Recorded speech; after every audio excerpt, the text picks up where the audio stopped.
Praise the Lord. Purihin po natin ang Panginoon. Ang ating pong celebration ay hindi po yung bagong building natin. Ang celebration po natin ay yung 31 years po na paggawa, pagkilos ng Diyos to establish this church at makapagpatuloy po yung gawain ng Diyos through us. At ang 31 years po ay makita natin kung papaano po by the preaching of the gospel, ang Panginoon po ay nagliligtas ng mga hinirang niya at kabilang po kayo doon. At ito pong building na ito ay bahagi lamang ng kanyang dakilang gawa pag ang kanyang mga anak ay ipinangangaral po ang mabuting balita. At yan po ang sineselebrate natin, the greatness and the power of God through the gospel. Kaya palakpakan nga po natin ang Panginoon. Okay? Ngayon pong umagang ito ay a little bit excited at medyo teary pag pinapanood ko po yung pasimula natin. Now, I just want to announce, sino na po sa inyo ang pumunta sa lounge natin dito? Dito po sa office po. Kasi ang building natin, dalawa po ito. Ito ang ating worship sanctuary at dito po ay ang ating offices dito. Sino na po dito ang pumunta sa lounge? Okay? So hindi pa po ninyo nakita yung history. Meron po tayong history, paano nagsimula in picture form. Yan po dito sa lounge. At maganda po puntahan ninyo para kung hindi po ninyo nakita kung paano nagsimula ang Lord's Way. Ngayon, marahil nakita na po ninyo. Ngayon, meron pa po dito sa launch natin para makita po ninyo yung kamay ng Diyos kung papaano siya, kung papaano kumilos, gumawa po ang Panginoon. Minsan, yung mga matagal ng yung mga bagong Christian ay pag tinitingnan nila yung church o tinitingnan nila ako, particularly siguro, si pastor, yan, ganyan na yan biles na yan ng Panginoon at walang hirap yan sa faith niya Kaya ako, sisimula ako, kaya nadi-discourage ako kasi hindi ko naabot yan. Alam mo niyo kapatid, pag ganun ang isip niyo, ay agad niyong iniisip yung hanguin kayo ng Diyos sa isang kalagayang ayaw ninyo ngayon kasi nahirapan kayo. At naiinggit kayo doon sa mga taong matatagal na and they were blessed by the Lord. Kailangan po ninyong malaman na hindi po nagsisimula. Pag tumanggap ka sa Panginoon, hindi automatic bukas, maunlad ka na, wala ka ng problema, bayad na lahat ng utang mo, parang gano'n. At ngayon, nanghihinang loob ka dahil hindi pa nangyayari yung mga gano'n. Huwag po kayong padaya. Yan po ay ang blessing ng Panginoon. Hindi po yan minsanan o madali. Hinuhubog po tayo ng Diyos sa ating faith. Pinatutunayan ng Panginoon na tapat siya sa kanyang mga salita. Pag sinusunod mo ito, pinanghahawakan mo yun. Unti-unti. Hindi po biglaan. Kanya po yan, I just want to remind everyone. Kaya maganda, makita niyo yung church history kasi, maganda po yan kasi makikita mo yung pasimula. Pasimula. Paanong from scratch ay ang Panginoon ay gagawa, kikilos siya habang sinusunod mo siya. Okay? So praise God. Dala ho ba ninyo yung Bible niyo? Okay? Okay. Pakiwagay-iway nga yung Bible na physical Bible. Okay, wala. Okay, wala pa rin. Okay. Tayo pong lahat ay tumayo. Babasahin natin ngayon ang Matthew chapter 17, 14 to 22. Babasahin ko po sa Tagalog. If you have your electronic Bible, huwag kayong mahiya. Medyo buksan na po ninyo dyan. And I want you to follow yung teaching po natin by looking at your, not cell phone, your electronic Bible. If you have your electronic Bible with you, dyan po sa cellphone nyo or sa gadget nyo. Matthew 17, 14 to 22. Pagbalik nila sa maraming tao, Lumapit kay Jesus ang isang lalaki at lumuhod ito sa harap niya at nagsabi, "Ginoo, maawa po kayo sa anak ko. Siya po'y may epilepsya at lubhang nahihirapan. Madalas po siyang mabuwal sa apoy o kaya'y mahulog sa tubig. Dinala ko po siya sa inyong mga alagad, ngunit siya'y hindi nila napagaling." Sumagot si Jesus, "Lahing napakasama at walang pananampalataya. Hanggang kailan ako dapat manatiling kasama ninyo? Hanggang kailan ko kayo pagtitiisan? Dalhin ninyo rito ang bata." Inutusan ni Jesus ang demonyo at lumabas sa bata at ang bata'y gumaling agad. Pagkatapos nang sila na lamang, lumapit ang mga alagad at tinanong si Jesus, "Bakit hindi po namin napalayas ang demonyo?" Sumagot siya, "Dahil sa maliit ang inyong pananampalataya.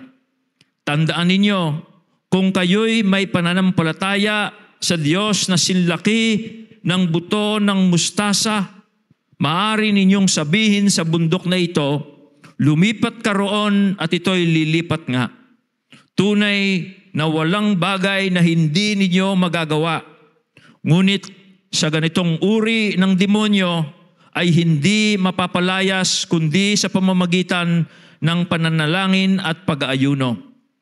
Nang magkatipon sa Galilea ang mga alagad, sinabi sa kanila ni Jesus, "Ang anak ng tao ay ipagkakanulo at papatayin, ngunit siya'y muling bubuhayin sa ikatlong araw." At sila'y lubhang nalungkot. Ito po ang salita ng Diyos. Pagpalain ng Diyos ang ating pong pag-aaral ngayon pong araw ng anibersaryo natin. Makakaupo na po kayo mga kapatid. Ang topic po natin sa ating anniversary message ay about our failures. Parang hindi pang anniversary. Okay? Tungkol sa failures. Ang gusto ko pong bigyan natin ng pansin ngayong umagang ito ay kung papaano tayo magpapatuloy sa ating pong gawain sa Panginoon at kung papaano po tayo particularly magpapatuloy sa ating pananampalataya matapos po nating abutin ang ganitong estado ng ating church o kung personally kung ngayong naabot mo na ang ganitong estado sa iyong personal faith, paano ka pa magpapatuloy? Now, kaya po failures ang ating topic kasi kabaligtaran ng failure ay success. So halimbawa, ngayon po ay nakaabot na tayo sa 31 years. I can say for myself that the Lord has gave me success for the past 31 years of my ministry. At kung kayo po ay ilang taon na sa Panginoon at kayo ay umunlad, sabihin ninyong umadlad ang inyong pamumuhay, you have gained success from the Lord. Sabihin, halimbawa, 5 years ka na, nakita mo, nung after 5 years of your following Jesus Christ, ikaw ay nakita mo, umangat ang buhay mo, okay, meron ka ng bagong relo, meron ka ng bagong bag, meron ka ng bagong sasakyan, hindi tulad nung dati, ganito, wala kulang pa yung pamasahe mo, wala kang ganito. So umunlad ka. Now, so the Lord has blessed you with success because you have followed Him. Now, how will you continue on? Yun ang topic natin. Paano ka pa magpapatuloy sa iyong pagsunod sa Panginoon at para yung anumang layunin ng Diyos ay makabahagi ka sa kanyang success. Kasi ang totoo po, tayo ay nakikibahagi lang doon sa success ng Diyos. Pag tayo ay sumusunod sa Panginoon, we become part of His success because God will always be successful. God will always be victorious. His work will always be victorious. Ako, I just shared His victory.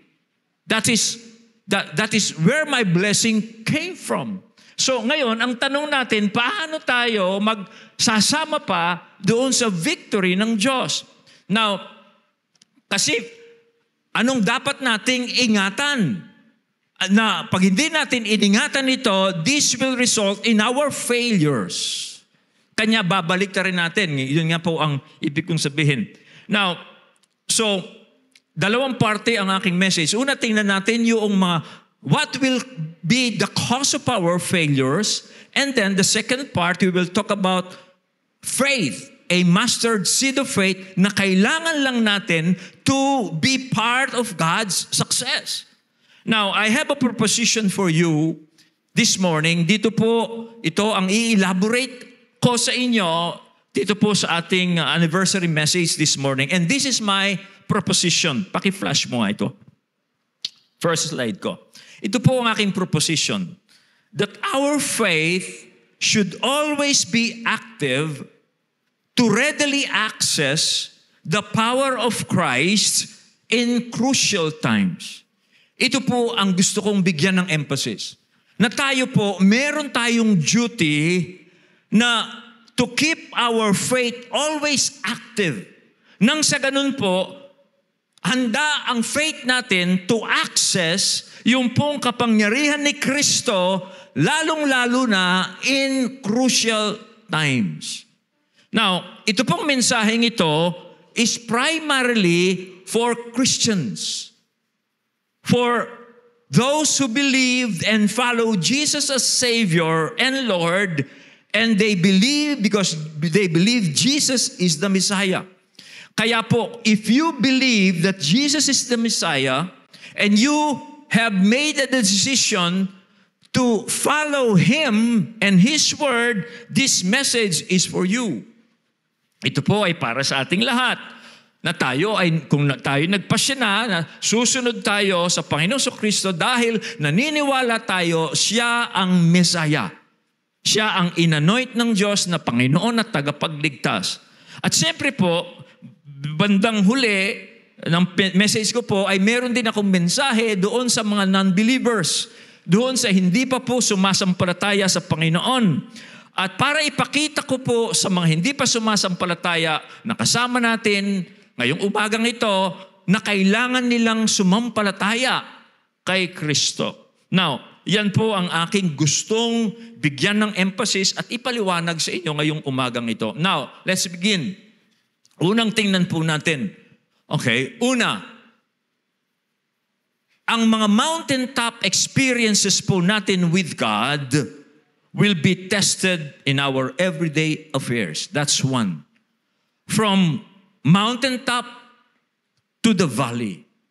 Now, ang ibig ko pong sabihin na ito, meron pong mga pagkakataon na sa ating pagsunod sa Panginoong Kristo, sa pag-aaral natin ng Kanyang salita, sa pakikinig natin ng Kanyang salita, sa pagbubulay-bulay natin sa Kanyang salita, magkakaroon tayo ng mga mountaintop experiences with God. Ito pong nangyari sa Panginoong Kristo, kung babasahin natin yung context diyan last week, yan po ang binahagi sa atin ni Brother Nanding about the mountaintop experience ng Panginoon kasama yung mga alagad. Makita po natin yung naranasan ng Panginoon doon sa Mount of Transfiguration kung saan nahayag yung kanyang kadakilaan, kaluwalhatian doon sa Mount of Transfiguration na pinapakita yung kapangyarihan ng kaharian ng Diyos when Jesus was transformed, ay yun po ay maari din pong mangyari sa atin as Christians. Okay, as a matter of course, dahil tayo po, mga Kristiyano, ay binabago ng Diyos para makawangis natin si Kristo. So there will be times we will also have those mountaintop experiences. Yan po ang makita natin. Na ganyan po ang mangyayari sa atin. Na pagpapahayagan po tayo ng Diyos ng kanyang sarili, pero alam po ba ninyo, after those mountaintop experiences, tulad ng Panginoon, bababa po tayo sa lupa para harapin natin ang buhay. So itong from mountaintop experience to the valley, yan po ang ibig sabihin. Our mountaintop experiences with God. And I'm sure if you are a Christian, you had those mountaintop experiences with God. But I want to tell you, you have to come down to the valley because you have to face life as it is. Okay? Now, bakit po tayo pagpapahayagan ng Diyos? Well, dahil bahagi nga po ito ng pagliligtas niya sa atin. Pag naligtas tayo, nakilala natin ang Panginoon, ipapahayag pa niya sa atin kung sino siya. Okay? This is part of our sanctification. Binabanal tayo ng Diyos para makawangis natin si Kristo. Pero pagkatapos po ng mga mountaintop experiences, we have to go back to the valley para harapin po natin ang buhay. Why? Kasi paano pong mahahayag yung kaluwalhatian ng Diyos na inihayag niya sa atin kung mananatili lamang tayo sa bundok? Hindi po tayo tulad ni Pedro. Si Pedro, nung makita niya yung glory niyon, sabi niya, Panginoon, dito na lang tayo. Diba? Sabi ni Pedro yon, gagawa po ako ng 3 tent, isa sa iyo, isa kay Elijah, isa kay Moses. Dito na lang tayo, ang sarap dito. Nasa presensya tayo ng Diyos. Walang demonyo. Okay? Narito kasama ka namin and we see your glory. Dito na lang tayo. No. Hindi po ganon ang layunin ng Diyos. Every time we had a mountaintop experience with God, God wants us to go to the valley. Why? Paano mahahayag yung kanyang kaluwalhatian na ipinakita sa atin in our mountaintop kung hindi tayo bababa? Doon po sa valley. Kasi mga kapatid, ang kapahayagan po ng Diyos sa atin, hindi lamang po para sa ating sarili. If you had those mountaintop experiences, tandaan po natin, hindi po yan para lamang sa ating sarili. Yan po ay para mahayag ang kaluwalhatian ng Diyos sa ibang tao. Now, pansin nyo si Kristo, nang pagkababa po niya doon sa Mount of Transfiguration, hindi po niya ipinagkait ang kanyang sarili. Naging available po siya dito sa ama ng lalaking inaalihan ng demonyo. He made himself available. Na doon, yung tatay, nagmamakaawa siya sa Panginoon dahil yung anak niya, hirap na hirap sa kanyang epilepsy. Nahuhulog daw siya sa tubig, minsan nahuhulog siya doon sa apoy. At ang Panginoon, matapos po niyang maranasan yung mountaintop experience na yun, nakausap niya si Elijah, nakausap niya si Moses, bumaba siya at hindi niya ipinagkait yung kanya pong karanasang iyon. Now, ganyan din po ang mangyayari sa ating mga kapatid. No? Our mountaintop experiences with God, they will be tested when we go down to the valley. Nag-encounter ka, na-bless ka for 2 days, ayaw mo nang umuwi, kasi you want to remain at the mountaintop. No. You will go down to the valley because the Lord's will is you declare that mountaintop glorious experience to the people. Yan po ang totoo. Now, we had 31 years. I had 31 years experience with God. Anong purpose ng Diyos? To celebrate this building? No. To make this building beautiful? No. It is to declare the glory of God. Now, I just want to remind po mga kapatid na yung mga experiences po natin sa Diyos on the mountaintop are real experiences. Totoo po ang mga bagay na ito if they are from the Word of God and they were revealed to us by the Holy Spirit. No? Ganyan po yan. Ang Diyos po kasi, He deals with us through His Word. Maaring nagbabasa ka, nagdi-devotion ka, nagme-meditate ka, nagpe-pray ka, and suddenly the Holy Spirit will come to you, okay, will inspire the Word of God, and it will lift you up, okay, to a mountaintop experience. Those are real experiences.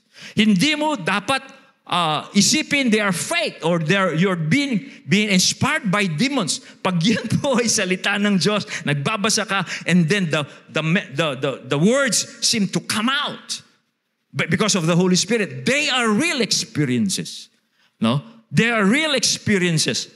Okay, so yan po ay dahil gusto ng Diyos to reveal Himself to you. Nang sa ganon, you will be changed. Babaguhin ka ng Diyos in those moments of your time.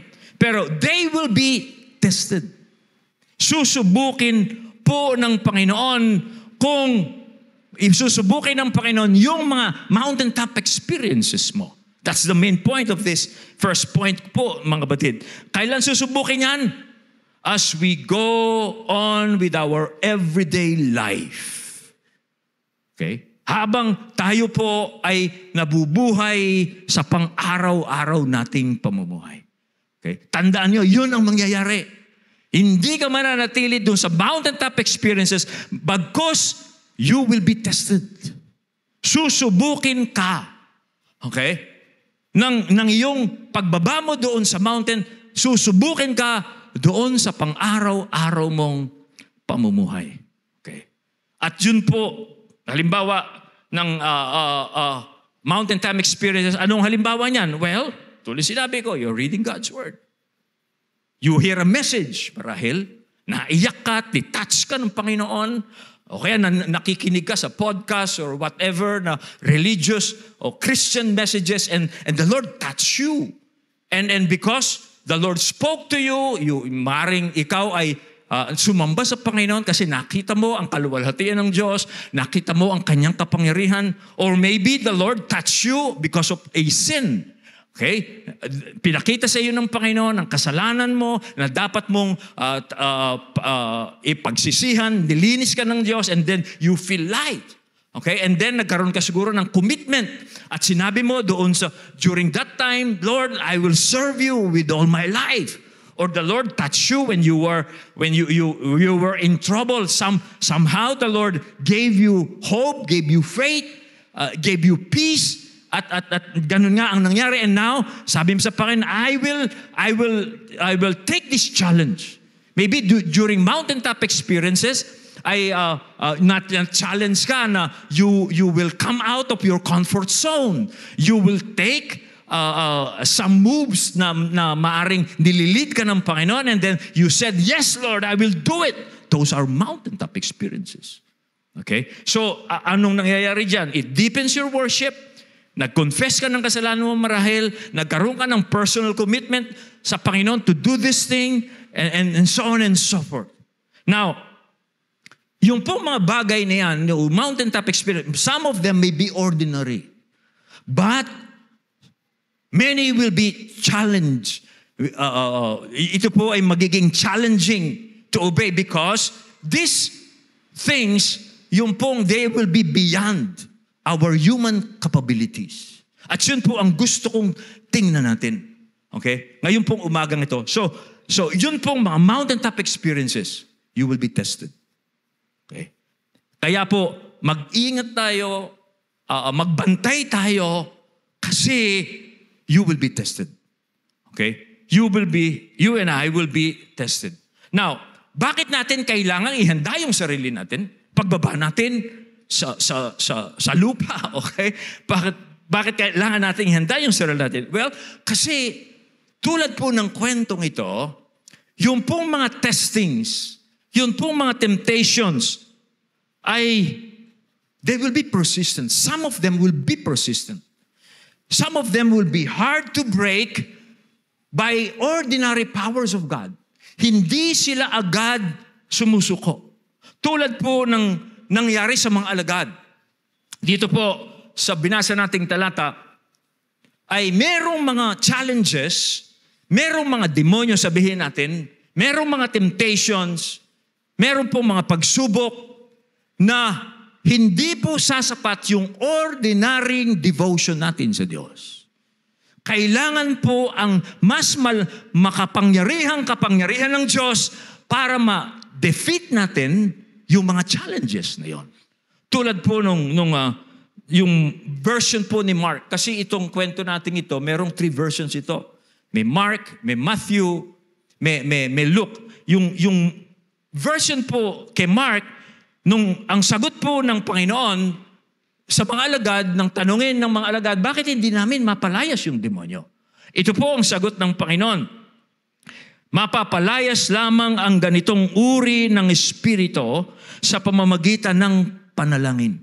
Now, pansinin nyo, merong mga challenges, merong mga demonyo, merong mga tukso, na hindi po uubra yung ordinaryong lakas. Ordinaryong devotion. Yung ordinaryong dibo. No? Ordinaryong service. There are times na yung pong mga challenges na ay higit.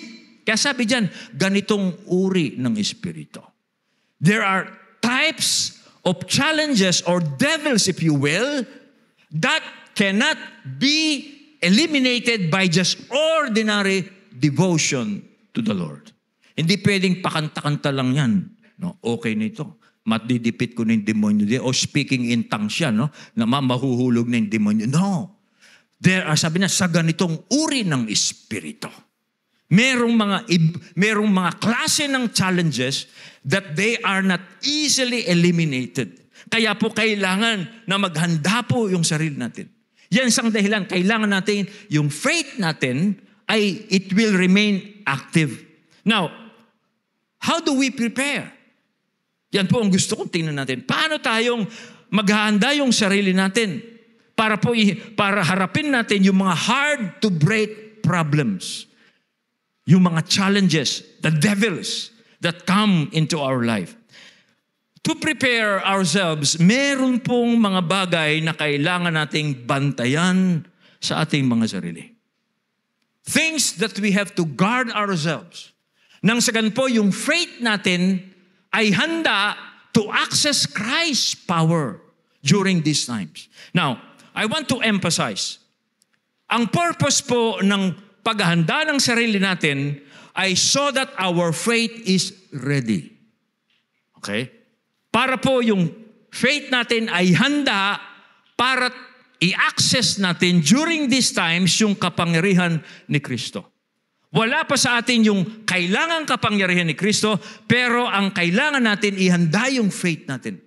Nang sa ganun, pag dumating ka dun sa mga challenges na yan, ready ka para tanggapin yung kapangyarihan ng Panginoon na kailangan natin para po doon sa mga challenges na hindi po madaling alisin.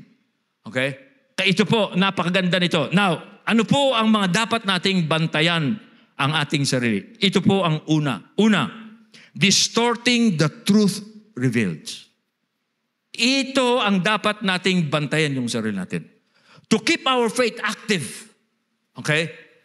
Ito po ang bantayan natin. You will not distort the truth that was revealed to us by the Word of God. Now, pansin niyo dito, ang Panginoon po was frustrated. Jesus was frustrated nang marinig niya yung kanyang mga alagad, hindi nila nakayanang palayasin ang demonyo. Na-frustrate siya. Sabi po ng Bible, sumagot si Jesus at sinabi, "O lahing walang pananampalataya at napakasama." Sa English, "O faithless and twisted generation." He was so frustrated. Why? For two reasons. Dalawang dahilan po bakit siya na-frustrate. Una, dahil malapit na pong umalis ang Panginoon dito sa puntong ito. At hindi pa rin nakukuha ng mga alagad yung kanyang aral. Supposedly, this time, kaya na niyong palayain ng demonyong yan. Pero nung marinig niya, Panginoon, sabi ng tatay, dinala ko sa iyong mga alagad ang aking anak. Hindi nila napalayas. Anong tugon ng Panginoon? He was frustrated. Okay? Sabi niya, "O lahing napakasama at walang pananampalataya. Malapit na akong aalis, hindi pa ninyo nakigese. Paano kayong magpapatuloy? Paano yung ipagpapatuloy yung aking misyon?" Huh? Bakit nyo? Yan. Gusto ko pong ipaalam sa inyo na ang Panginoon po doon sa Matthew chapter 10, binigyan na niya ng kapangyarihan ang mga alagad niya para palayasin ang mga masamang espiritu, para magpagaling ng mga lahat ng uri ng sakit at karamdaman. Kaya kasama ito sa chapter 10 ng Matthew. Binigyan na ng Panginoon ng kapangyarihan ng mga alagad niya. At naging successful na po sila for doing that. Pero at this point, they were unable. Kaya ang Panginoon was so frustrated. Okay, why? Sabi po niya, because of their lack of faith, faithlessness, and twistedness. Okay? Now, pag pinagtugma po ninyo yung faithless at saka twisted, makikita po ninyo ang kawalan nila ng pananampalataya kaya hindi nila napalayas ng demonyo, hindi po dahil hindi nila nakita yung ebidensya ng kapangyarihan ng Panginoon. Kundi yung ebidensyang nakita nila sa Panginoon, binaluktot nila, twisted, o binaliwala nila yung ebidensya na nakita nila sa Panginoon. Maliwanag yung ebidensya, but they twisted it. Kaya ang nag-result, faithless. Walang faith. Okay? Paano nangyari rin? Sa mga Hudyo, ganito po ang nangyari sa mga Hudyo, tinwist nila. Sa mga Hudyo, sa kabila po ng maraming himalang nakita nilang ginawa ni Kristo, hindi pa rin nila tinanggap si Jesus as Messiah. Okay? Dito po mga kapatid, meron pong aral na makita natin para po sa atin, para sa ating mga Kristiyano. Ito po yun. Una, pag ang salita po ng Diyos, na makapangyarihang salita ng Diyos, binaluktot po sa tunay niyang kahulugan, mawawalan po ito ng kapangyarihan. Okay? Pag binaluktot. Okay? Kasi ang sasamahan lamang po ng banal na spirito, na kapangyarihan ng Diyos, ay yung pong talagang salita ng Diyos. Kaya pag ang Kristiyano halimbawa, binaluktot niya yung tunay na kahulugan ng salita ng Diyos, nawawalan ito ng kapangyarihan. Okay? Hindi yan makapagpapalayas ng demonyo. Binaluktot eh. Okay? Hindi sasamahan ng banal na spirito. Well, isang halimbawa po nito, halimbawa, mag-ingat tayo. Hindi ko alam, dito sa Lord's Way, hindi ko nun pinauso yung claim it and you will have it. Dito narinig ko, declare mo yan! At mapapasayahan, hindi ko yan inuso. Kasi wala yan sa salita ng Diyos. Yan, pag po, ang isang Kristiyano sabi, declare mo yan, i-claim mo yan. Oo, minsan, ingat po kayo dyan, baka naman hindi niya sinasabi ng Panginoon, binabaluktot natin yung sinasabi niya. Ang pwede lang nating i-declare yung sinabi ng Diyos. Ang pwede lang nating i-claim yung pangako ng Diyos. Pero hanggat hindi tayo sure na yan ay sinabi ng Diyos, wag nating i-declare. Kasi kahit na gaano ang declaration, gaano po ang confession yan, claiming, pag yan po ay hindi totoong sinabi ng Diyos, binabaluktutan, walang kapangyarihan. So yun po ang una. Now, another way na pwede po nating baluktutin at nawawalan ng kapangyarihan ng salita ng Diyos, pag po binabaluktot po ng isang Kristiyano para hindi niya sundin. Okay? Iba naman ito. Babaluktutin niya yung sinabi ng Diyos, yung utos ng Diyos, para nang sa ganon, hindi niya sundin. Okay? Meron pong mga Kristiyano kasi, nag-i-excuse sila. Halimbawa, na kaya hindi sila nagsisimba. Magpapatama naman ako doon sa mga wala dito. Okay? Pastor, dapat yung message mo para sa akin. Bakit para yung wala dito? Hindi, baka merong naligaw. Okay? Okay. Halimbawa, meron pong nagbibigay ng excuse na hindi naman sila dapat makipag-gather sa mga Christians for worship kasi sabi nila, hindi ba pwede naman sambahin ng Diyos kahit saan? Ang Diyos ay Espiritu. Kahit saan pwede mong sambahin. Hindi ba pwede mong sambahin ng Diyos anytime?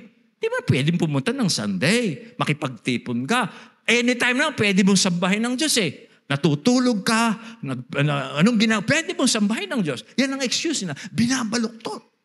Okay? Yung iba naman, kahit anong paraan, pwede mong sambahin ng Diyos. Online, pwede na. No? So anywhere, anytime, anyhow, binabaluktot ang maliwanag. Kaya anong nangyayari? Nawawalan ng kapangyarihan ang salita ng Diyos. Pag dumating po yung pong crucial time, dahil po ganon ang ginawa nila, walang power. Pag po kailangan lang kapangyarihan ng Panginoon sa Kristo, dahil merong crisis, they can do it. Okay? Wala pong hindi lang ma-access yung kapangyarihan ng Panginoong Jesucristo. Now, pansinin po ninyo, ang Panginoong Jesucristo, dahil po lagi niyang sinusunod ang kalooban ng Diyos. Dahil namumuhay siya sa utos ng Diyos, noong pong hindi mapalayas nung mga alagad niya, ano sabi ng Panginoon? Dalhin niyo siya rito. Sabi ng Panginoon, no? Dalhin ninyo siya rito. Nung inilapit nila sa Panginoon yung lalaki, sabi ng Panginoon, no sweat. Huh? Sabi ng Bible, umalis kagad, lumayas ang espiritu, gumaling yung bata in that hour. Bakit? Kasi ang Panginoon, sumusunod siya sa Diyos. Okay? Yung mga alagad na binaluktot na yung salita ng Diyos, walang power sa Panginoon, dalhin niyo siya dito.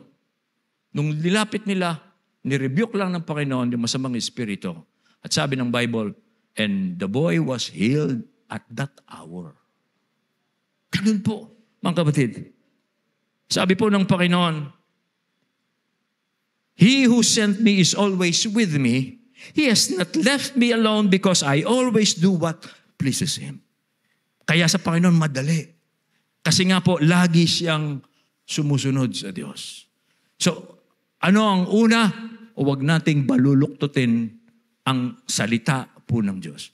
What should we do then, mga kapatid? We should obey the revelation. Yung pong mountaintop experience natin, sundin po natin ang Panginoon. Gawin natin ang pinagagawa ng Diyos. What will happen? And God will assist us. I-assist po tayo ng Diyos. Pero as long as we do not obey that mountaintop experience, walang power yan. Kanya po, yun po ang una. Pangalawa na dapat nating pag-ingatan, ito, doubting the authority of God's Word. Pagdududa po sa salita po ng Diyos. Pag po pinagduda kasi natin, pinagdudahan natin ang salita ng Diyos, this will lead to poverty of faith. By the way, wag na nga, hindi ko na babalikan. Ito po yung pangalawa. Pag po pinagdudahan natin ang kapangyarihan, ang authority po ng salita ng Diyos, this will lead to poverty in faith. Verse 19, ito po ang sabi ng Panginoon. Then the disciples came to Jesus privately and said, why could we not cast it out? And Jesus said, because of your little faith. Okay. Yung pong little faith na yon, meron pong nagsabing commentator, and I want to highlight this. Ito pong paliwanag ng commentator na ito. Sabi niya, that little faith probably does not refer so much to the littleness of their faith as to its poverty. Yun daw pong little faith na yun, hindi yun dahil maliit yung kanilang pananampalataya, kundi pobre yung kanilang pananampalataya. It was a poor faith. Okay? Kasi po, yung little faith, ayon sa Panginoon, ayon dito, like a mustard seed can be effective. Kahit na kasiliit lang ng butil ng mustasa, ang pananampalataya, it will be effective. Pero yung poor faith, yung pobreng pananampalataya, tulad po ng mga ginagamit ng mga alagad dito, is ineffective. Okay? Muli, pinapaalala ko, doon po sa Matthew 10:1, binigyan ng kapangyarihan ng Panginoon ang mga alagad para gawin ang mga bagay na ito. At binigay ng Panginoon sa kanila yung mensahe ng kaharian ng Diyos. Pero anong nangyari? Bakit dito hindi na nila mapalayas ang demonyo? What happened? Well, another commentator, I want to highlight yung sinabi ng isang commentator na binasa ko. Sabi niya, kasi ang mga alagad dito nagduda na marahil una after their first mission. Okay? Naisip nilang baka naubos na yung authority. Okay? Kasi yung first mission, inutos ng Panginoon, it was effective. Kaya, nagduda sila, at this point, sabi ng commentator, poor faith na sila kasi maaring naisip ng mga alagad nung first mission nila, naubos na yung authority. That's one reason. Tapos sabi pa niya, maaring ganito rin, nagduda sila kasi nung bumalik na sila sa Panginoon, kinuha ulit ng Panginoon yung authority. Yun ang isang commentator. So una, naubos sa first mission. Pangalawa, pagdating nila, sa akin na yan, sabi ni Jesus, balik ko ulit sa inyo mamaya. No. Yun ang sabi ng commentator. Now, ang tanong, ito muna ang mangyayari dyan. Pag po yung doubt, pagdududa, ay nahaluan po yung faith natin, yung pong faith nagiging pobre. Yung faith, pag nahaluan ng doubt, magiging little or pobreng faith. Okay? Kaya sabi sa Santiago 1:6, huwag mag-alinlangan sapagkat ang nag-aalilangan ay parang alon sa dagat na itinataboy ng hangin kahit saan. Kaya pag meron kang faith, pero pinapasok mo yung duda, yung doubt, tulad po ng isang lalaki na nakatayo siya, yung paa niya, part iron, part clay. Anong mangyayari? Kahit na merong iron, bakal, yung paa niya, pero merong kahalong clay, babagsak din yan. Pag merong duda. Okay? Nahaluan ng duda yung pananampalataya. Nagiging poor faith po yan. Now, kaya ang big question ngayon, kinukuha ba ng Panginoon yung authority ibinibigay niya sa kanyang mga anak? Yan ang tanong. Bawa, naging Kristiyano ka 5 years ago. Lumipas yung 5 years. Ngayon nakita parang wala na akong kapangyarihan. Di gaya nung first year ko. Ang tapang ko. Nagpapalayas ako ng mga demonyo. Ngayon, parang akong pinalalayas ng demonyo. Ngayon ang tanong, inalis ba sa iyo ng Panginoon yung authority ibinigay niya sa iyo nung una? Alam mo ninyo, bilang inyong pastor, 31 years na po ako ngayon. Minsan, merong bumubulong sa akin matanda ka na. Oh. Baka wala na yung physical strength mo, tatangay na rin yung anointing mo. Alam mo ninyo, there are times minsan nag-struggle ako sa ganun. Baka naman matanda na talaga ako. Dami ko ng sakit. No? Okay? Alam mo ninyo, hanggang sa nabasa ko ang Bible. Ito po ang sabi ng Bible.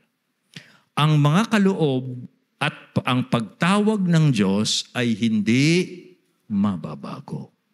Sa English, for the gifts and the calling of God are irrevocable. Ang Diyos po, yung mga binigay niya sa kanyang mga anak, hindi na binabawi. Okay?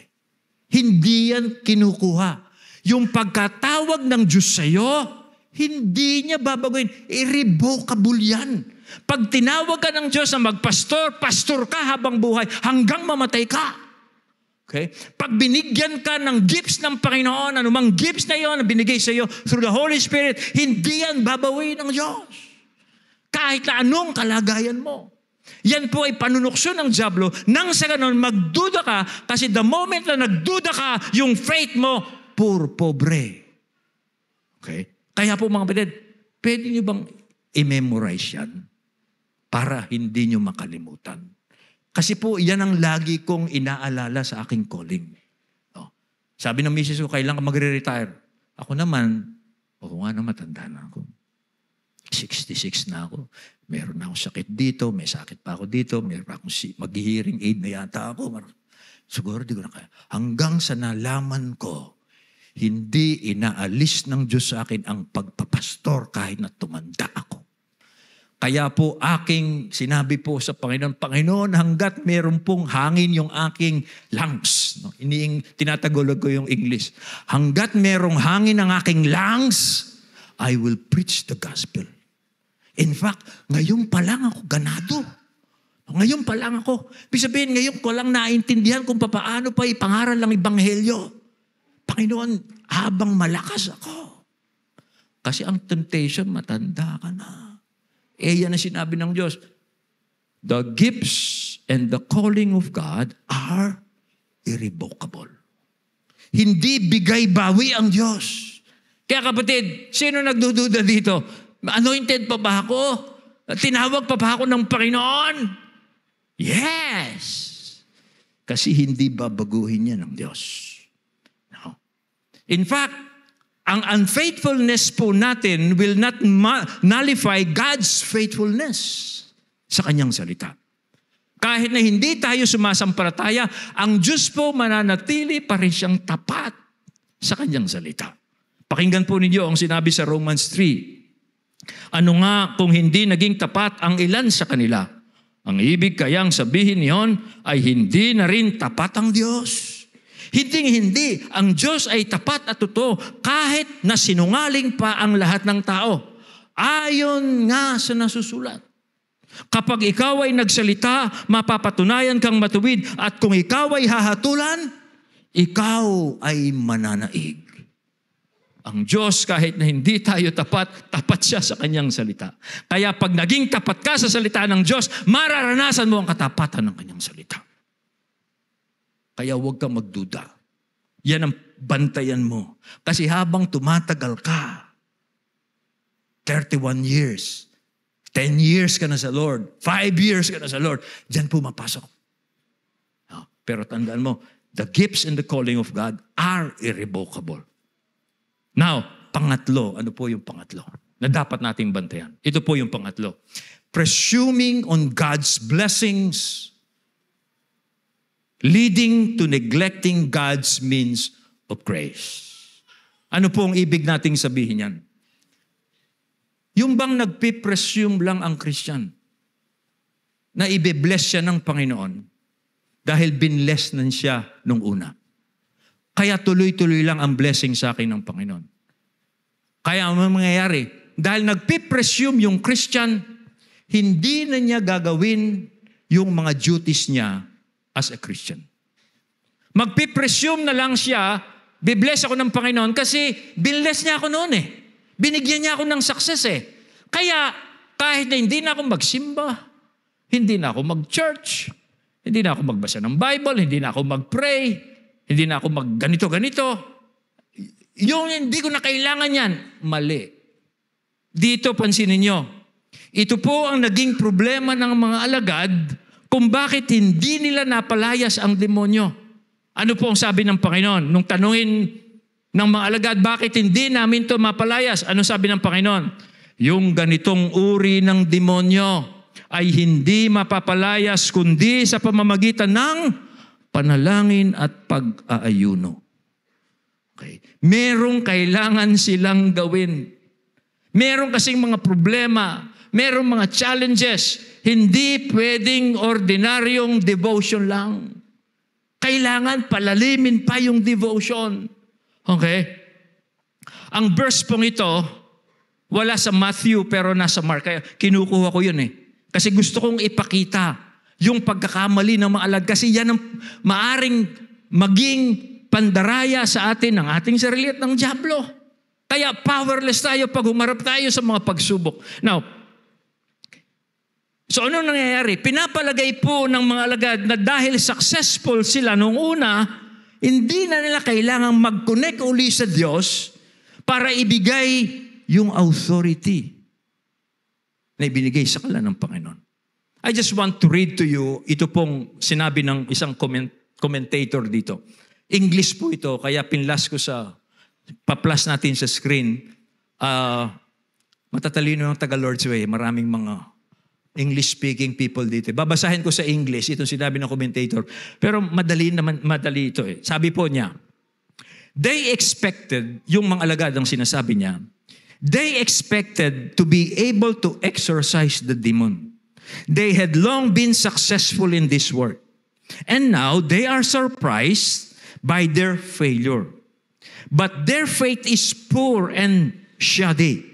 They were treating the authority given to them like a gift of magic, a bestowed power that works ex opere operate. In Mark, Jesus tells them that this case requires prayer, not a form or an approved rite, but an entire life bathed in prayer and its concomitant faith. Anong nangyari? Nag-presume yung mga alagad. Akala nila como naging successful sila nung una, they don't need to reconnect with God. Problema ito ng mga Kristiyano? Yes. Meron na siyang bagong relo. May bagong bag na. Maganda na yung kanyang itsura ngayon. Successful na siya. Hindi na ako kailangan mag-church. Successful na ako. The Lord will keep, ahabulin ako ng blessing ni Lord. Ganun ang isip ng ilan eh. Kaya, ayun, makita mo na, hindi ko na makita sa church. Bago na yung relo eh. No, bago na yung bag eh. Iba na yung postura ngayon. No? Hindi. Kinukutsa ko lang yung iba. Okay. Nakita niyo po ang point? Presuming on the blessings of God, leading to the neglect of God's appointed means of grace. Kailangan pa rin nilang mag-reconnect sa Diyos through prayer and fasting. Ang good news po dito, ito mga kapatid, walang demonyo ang hindi susuko sa kapangyarihan ng Diyos. As long as the faith is active, iniingatan yung faith. Hindi dinidistort yung truth. Okay? Hindi pinagdududahan yung authority. And then, hindi nagpipresume. Nahahabulin ako ng blessing ng Panginoon kasi binlesan niya ako nung una. No, you have to reconnect. Ito pa pong sabi ng isang commentator, their power to do kingdom miracles was not their own, but unlike magic, was entirely derivative and related to their own walk of faith. So isip po ng mga alagad, parang binigyan sila ng mga magic wand. It's not like that, mga kapatid. Alam ho ninyo, ang ibinigay sa atin ng Diyos is faith. Pero yung faith pong binigay sa atin ng Diyos through the Holy Spirit has to be replenished. Tulad po yan ng, this is my ATM card. Our faith is like this. Binigyan tayo ng ATM card ng Diyos halimbawa. Pero itong ATM card na ito, nakadepende ito kung merong laman. Okay? Kung ang Diyos na nagbigay sa akin ito, yung account niya, pwede akong mag-withdraw. Ngayon, itong ATM card na ito, magiging effective lamang to habang ako ay nagdodraw sa Diyos. That is faith. Sa kailangan ko pa rin ang means of grace, prayer, devotion, meditation of His Word, gathering with Christians, small groups, anumang ginagawa natin dito sa Bible, dito sa church po natin, para tuloy-tuloy yung blessing ng Diyos sa atin. Ganyan po, kailangan natin yan. And the moment a Christian, because he has been successful, when he was first a Christian, he was successful, he was made prosperous, or whatever, naisip niya, okay, blessed na ako. I don't need God anymore. Patay kang bata ka. Sino maglalagay ng laman sa iyong ATM card? Pobre ka. Pobre ka. Kanya po, yung faith natin ganyan. O dun sa mga tege, sa pang-illustration, naisip ko lang ito kanina umaga. Hindi ba minsan bumibili tayo ng program? Yung unang program na bilhin natin, isa lang yung naka-unlock. Di ba? Libre yon. Yung sa program. Tapos, pero marami pang pwede kang i-unlock doon. Bibilin mo na yun. Ngayon, para mabili mo yun, para ma-unlock yun, you have to pay it. Naintindihan mo yan, sinasabi ko. Alam mo yan. Ako meron akong program sa computer ko eh. Meron akong biniling Bible software, isa lang yung naka-unlock. Tapos ang dami pang pwede kong gamitin doon, pero naka-lock. Ngayon, ma-unlock lang yan if I will pay. Now, ang faith natin ganun. So, tinanggap mo ang Panginoon, binigyan ka ng faith ng Diyos, and salvation. forgiveness yung unang naka-unlock. Nakala mo, tapos na yon. Ligtas ka na. Pinatawad ka na. Okay na yon. Okay, gan. Pero hindi mo lang, marami pa doon ang naka-lock. Na i-unlock mo pa yan habang ikaw ay you are growing in your faith. You have to go back to God's means of grace, prayer, Bible study, worship, at kung ano-ano pa, nakalock pa yun. Faith lang ibinigay sa'yo, ito lang. Pero marami pang nakasilid dito na i-unlock pa ng Diyos as you draw near, as you keep your faith active. Ganun po mangyayari. Kaya you still need, yan po ang problema ng mga alagad eh. They were presuming. Kanya po mga kapatid, ang point po natin, our faith need to be replenished by God's grace. Ang Diyos po, ginagawa niya ito by doing His means of grace.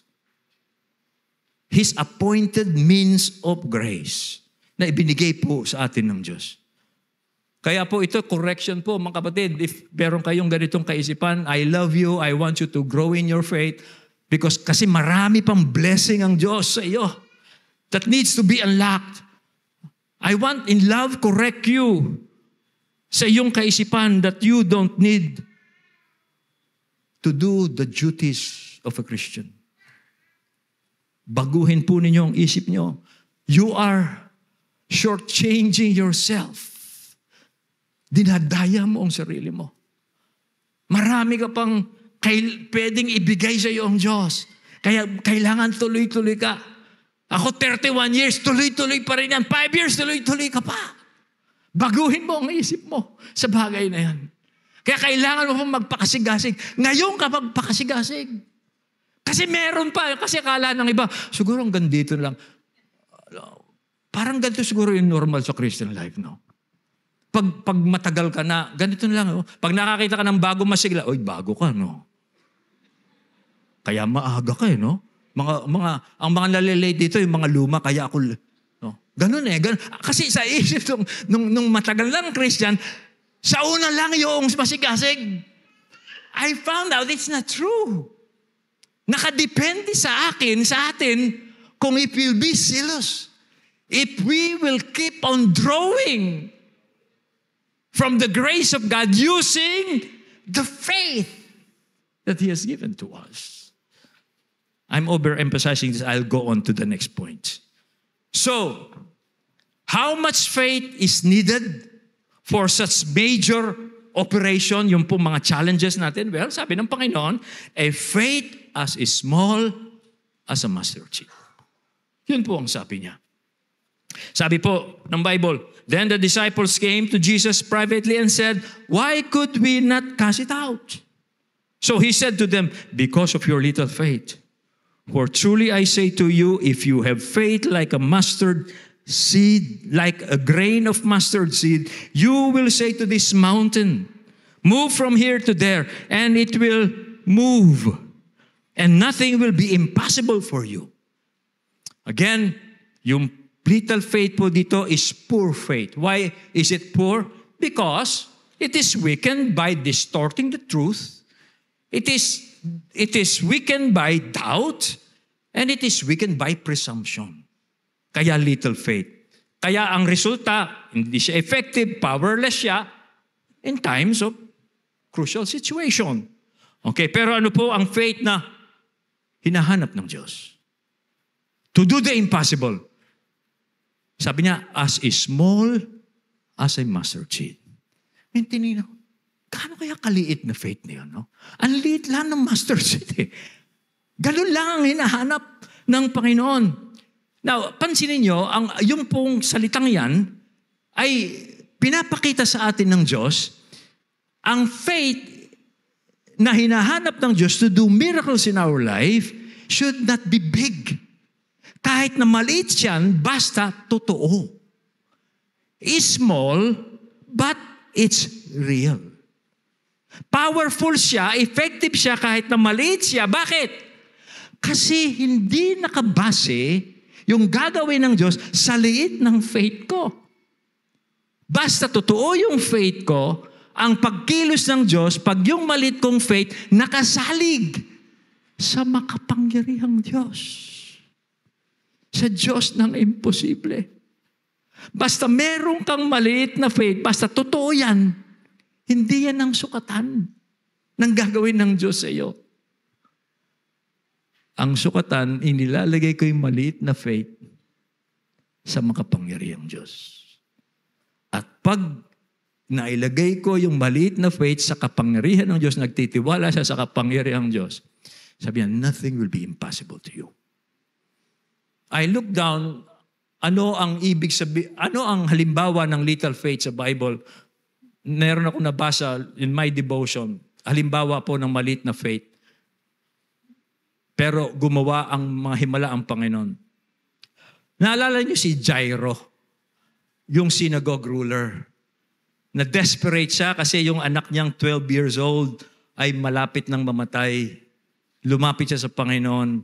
Bakit siya lumapit? Nakita niya yung himala. Hindi, narinig lang niya yung ginagawa ni Jesus. Little faith yun. Narinig lang niya. Lumapit siya sa Panginoon. Sabi niya, Panginoon, pumunta po kayo sa bahay namin. Kasi yung anak ko naghihingalo na, pero pumunta ka doon, ipato mo yung kamay mo sa kanya at gagaling siya. Bakit niya ginawa yun? Narinig lang niya. Little faith. Tapos habang papunta po sila doon sa bahay ni Jairo, merong isang babae naman, nakipagsiksikan siya sa mga tao kasi desperate din siya. No? Kasi 12 years na siyang dinudugo, hindi naampat yung pagregla niya. At marami na siyang ginastos na pera. In fact, hirap na hirap siya. Wala na siya. Pobre na siya. Sabi ng Bible, desperate. Nakipagsiksikan siya. Bakit? Kasi narinig niya ang report about kay Jesus. Narinig lang. Little faith din. Hindi niya nakita. Narinig lang. Nakipagsiksikan po siya sa mga tao at pinilit niyang hipuin ang laylayan ng damit ng Panginoon dahil sinabi niya sa kanyang maliit na faith, mahawakan ko lamang yung kanyang damit, gagaling na ako. At anong nangyari? Nung hinawakan niya ang damit ng Panginoon, instantly, immediately, she was healed. Small faith. Mga kapatid, yan lamang po ang hinahanap ng Diyos sa atin. Alam niyo, when I read this yesterday, Lord, give me that small faith. I only need a mustard seed kind of faith. I don't need a big faith. Yun po ang pinag-pray ko. It's not the size, but the reality of the faith. So how is this kind of faith acquired? Ito patapos na po ako. Ito pong klaseng faith na ito is God's free gift. Hindi po natin ito tinatrabaho. Ito po ay libreng ibinibigay sa atin ng Diyos. If we are a believer and a follower of Jesus Christ, it is given as a free gift to us by the Holy Spirit. Libre po ito dahil ito ay binili po para sa atin ng Diyos through Jesus' sacrifice. You don't have to work it out. Yung bang pipilitin mo. Hanggang sa natay ka na. Kasi yun ba pinipilitin mo? Wala akong faith. No. Huwag mong paghirapan yan. Pinaghirapan na yan ng Panginoon.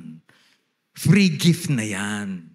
Bibigyan ka ng ganito. Parang yung ngayon, yung mga span senior, meron siyang libreng gamutan, parang ganon. Meron na yan, hindi na libre po yan. Kaya nga, yung salita dito kaya tinuloy ko po yung hanggang verse 23. Nang magkatipon sa Galilea ang mga lagad, sinabi niya sa kanila, ang anak ng tao ay pagkakanulo at papatayin, ngunit siya'y muling bubuhayin sa ikatlong araw at sila'y lubhang nalungkot. Inuulit na naman ng Panginoon. Second time po niyang in-announce ang kanyang death and resurrection. Why? Because this is necessary so that faith can be given to us freely. It is purchased for us by Jesus' death and resurrection. Free gift yan. Kaya if you are a believer, do you have that faith? Yes, you have it. Nga lang, bantayan mo yan. Okay? Kaya po, anong makita natin dito? Kailangan pumunta si Jesus sa Nazareth, ay sa Jerusalem. Inuulit. This is the second time na sinabi niyan. Kasi kung wala pong death and resurrection, walang faith. So binibigay po sa atin ito libre through the Holy Spirit. Okay? Tulad po ng kaligtasan. Libre yan. Kaya tayo sumampalataya sa Panginoon by faith. Kasi yung faith mismong gagamitin natin para sumampalataya na tayo kay Jesus, libre din yan. Akala natin, sa atin, di ba? Sa una.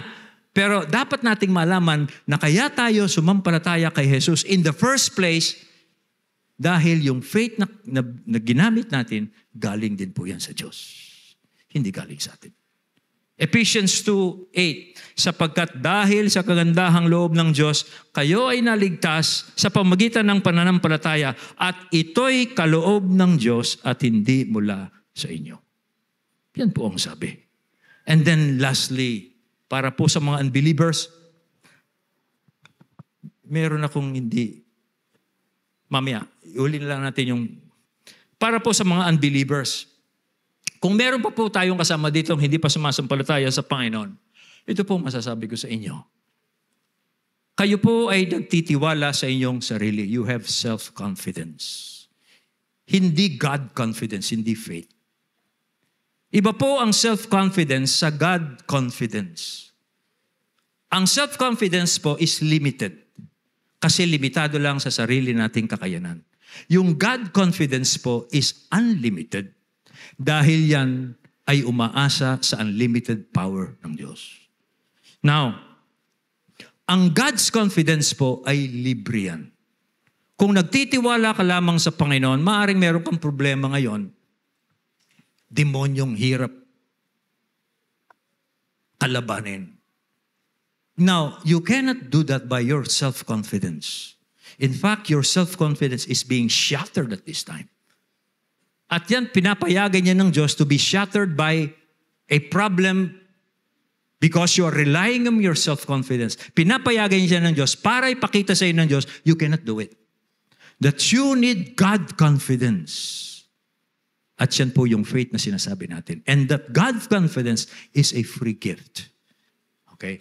Yan po ay binibigay ng Diyos because it has been purchased by Jesus Christ. Paano po ninyo tatanggapin yung faith na yan? Una, kilalanin mo that you are living by your self-confidence. Alam niyo ano yung ibig sabihin niyan? When a person is living by self-confidence only, he is not relying on God, that is sinful. Yan po ay kasalanan. Pag ang tao namumuhay lang siya para sa nagtitiwala lamang siya sa kanyang sarili, hindi sa Diyos, yan po ay kasalanan. Yan po ay itinanim ng dyablo sa tao nung una sa Genesis 3. Okay? Kaya anong kakailangan mong gawin ngayon? Aminin mo na ikaw ay nagtitiwala sa iyong sarili. Pangalawa, paniwalaan mo na si Jesus ang tagapagligtas mo. At ilagak mo ang iyong pagtitiwala sa Kanya. Yung free gift of faith, dyan po ninyo ibibigay sa inyo ng Diyos. Una, repentance. Pag-amin na ikaw ay nagtitiwala sa iyong sarili, hindi sa Diyos. Pangalawa, pagtanggap, pananampalataya, pagkilala sa pagiging Panginoon ni Jesucristo. Diyan po ninyo matatanggap ang faith na yan.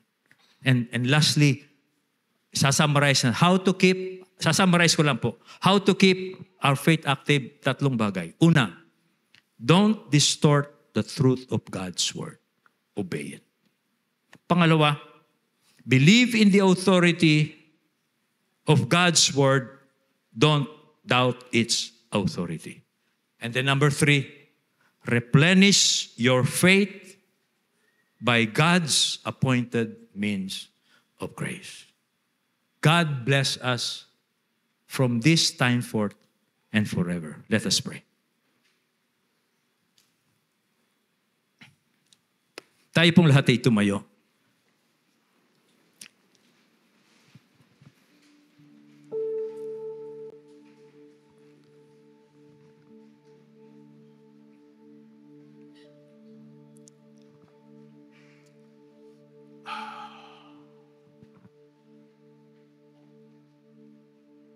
Kayo po ang Diyos